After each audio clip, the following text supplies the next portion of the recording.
What's up, all my peoples on the intertubes? This is episode 9 of Studio Practice, your no bullshit resource for those things that animate the artist and designer studio. My goal is to provide you with a principle-based approach to driving your studio practice forward. In this week's episode, we're going to take a look at one very specific method to help you push your work to the next level. As a dog returns to its vomit, so a fool repeats his folly. What does this mean? It means that we are doomed to repeat our mistakes until we learn from them. Look, in some ways it's pretty simple. You gotta quit doing the same shit over and over again, making the same mistakes, repeating the same habits of behavior. Learning is about modifying behavior. In many ways, the art act is the translation of things learned, material, structural, conceptual, and strategic, into form. What tools do we have at our disposal to learn and to push our raised awareness through the work? The application of knowledge is power. How do we as artists and designers apply those things that we learn? This is the subject of episode 9.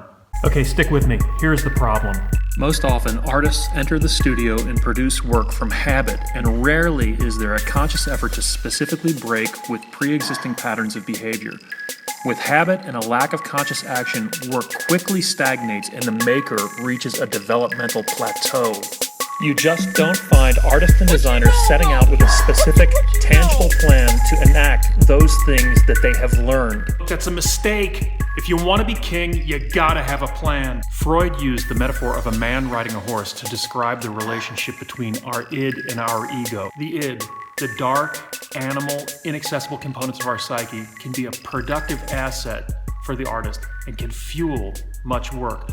But it can also serve as a major stumbling block to our development. At very specific moments of production in our studio, not always, but at very specific moments, we need to ask ourselves the simple question of who is in control, the horse or the rider. I love animals, but you gotta quit walking into the studio like an animal. And here is my suggestion for episode 9 to help you bring your work to the next level. At regular intervals, prior to entering the studio, ask yourself the question of who is in control, not in an abstract sense, but in a very real way. Ask yourself the question if you are acting upon those things you know to be best. Look, you want to finally get serious about your studio practice? Have some discipline. Take action in a disciplined way. That's what we're about to discuss. Here is one specific method for destroying habit, synthesizing knowledge, and taking action. Find a place where you absolutely will not be disturbed. Quiet the mind and body. As an example, I dragged this chair to the laundry room because this is a place where I absolutely will not be disturbed. I hate this chair! Ruminate on your history as an artist or designer. Think hard. I cannot stress this enough. Think hard about those things that you've learned. Ask yourself the question over the course of your career as an artist or a designer, what have you learned? What things have you seen that have worked?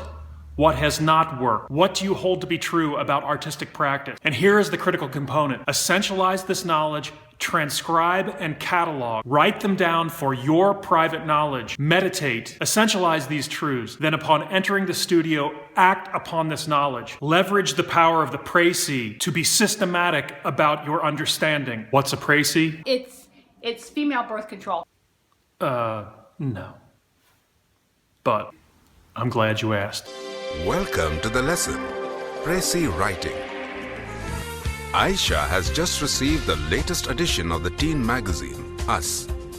She is discussing the contents of the magazine with Sarany. Aisha tells Sarany that there is a passage on dreams in the magazine. It is so interesting that Aisha has read it thrice. Sarany is impressed and tells Aisha to write a précis on it for her to read. Aisha, however, has no idea what a précis is. Sarany is surprised that Aisha does not know what a précis is. She decides to teach Aisha about it. So, what are we waiting for? Let us learn about précis writing too. Enough. A précis is a shortened form of an argument. It's a condensation, sometimes taking the form of a diagram, which is what I use.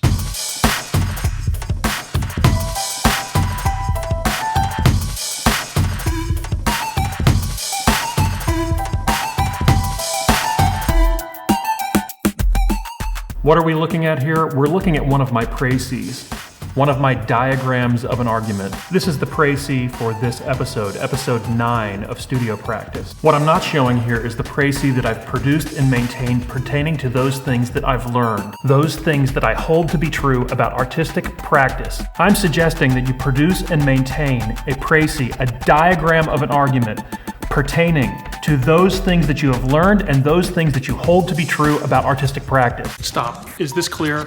I'm suggesting that you produce and maintain through meditation and through thinking, through deep thinking, a document, a diagram of those things that you hold to be true about artistic practice, as well as those things that don't work.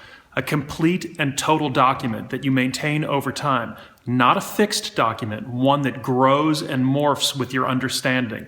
But most importantly, I'm suggesting that once you enter the studio, you act upon what you have learned. Personally, I use Transcendental Meditation techniques in coordination with this process. And here's where we get weird. While meditating, I use an iOS app called Brainwave. The application uses something called binaural brainwave entrainment to simulate brainwave frequencies associated with different states of mind. To be clear, David Lynch does not discuss the process that I'm talking about, but to research Transcendental Meditation further, I think that Catching the Big Fish by Lynch is a pretty good source. Ja. Und jetzt tun wir ein bisschen von die Exercisen, um die Disziplin aufzumachen, ja? 1, 2, 1, 2, 1, 2, 1, 2, 3, 4, 1, 2, 3, 4, 1, 2, 3, 4, mehr Flamingo-Style, 1, 2, 3, 4, 1, 2 und up and near, rechts, links, Düsseldorf. All right, so I finally got some fabulous feedback in the comments section. I want to thank everybody who posted a comment. I took some time to write specific answers to the questions. Check that out below. Susan Vitale asked how to use research and concepts prior to creating in order to push the work forward. I feel like this episode is actually for you. I got some positive feedback from Arthur Fellig and Andrew Schatz, so thanks. Matt Ross's comments were about integration. I posted a fairly comprehensive response in the comments section, so you can look that up. Thanks, Matt. Harry Dyer had a few comments about the filtering process that we have. And Dr. Cobra was on point as usual. I would highly recommend reading Dr. Cobra's comments. Please smash the like button, it helps out a lot. Please subscribe if you like what you see and pass the link around. Till next time.